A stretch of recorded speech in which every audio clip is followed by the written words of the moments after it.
Hi guys, this is Nandini, welcome to my new blog. আজকে আমি একটু এক্সাইটেড আছি কারণ আমি এখন আমার একটা সারপ্রাইজের জন্য ওয়েট করছি, সেটা আসবে, রিসিভ করব। তার আগে তোমাদের দেখাই এই মিষ্টি মিষ্টি ফুলগুলো যে সাজিয়েছে সুন্দর ছোট ছোট টপ লাগিয়ে পুরো ছাদটাতে। বেশ ভালো মেনটেন করছে, যত্ন করছে বলতে হবে। এখন আসি আমি আমার সেই সারপ্রাইজটা রিসিভ করার পালায়। আমি তোমাদের দেখাচ্ছি আমি কোন সারপ্রাইজের কথা বলেছি আর কেন। টাডা! এটাই হলো সেই ব্যক্তি যে নিজের পায়ের ধুলো দিয়েছে আমার পাকসার কাছে। তুই যা বললি আজকে দেখা করতে, না তোর নেমন্তন্ন আছে, তাহলে হঠাৎ করে এলি? এমনি দেবের মতো।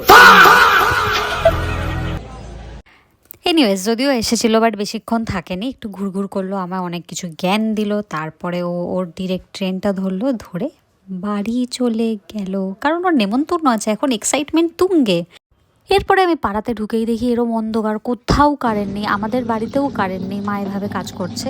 এরকম সময় দেখো আমার গরম তো লাগছিল সত্যি কথা বলতে, বাট আমার কাছে একটা আইডিয়া এসেছিল, আর এই সুযোগটা কি কেউ ছাড়ে? দেখো আমি কি করলাম।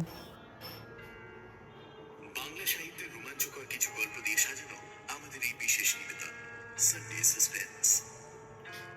আজকের গল্প সত্যজিৎ রায়ের বাদশাহী মন্ডি। তার একটু পরে কারেন্ট চলে এসেছে। Thank you for watching.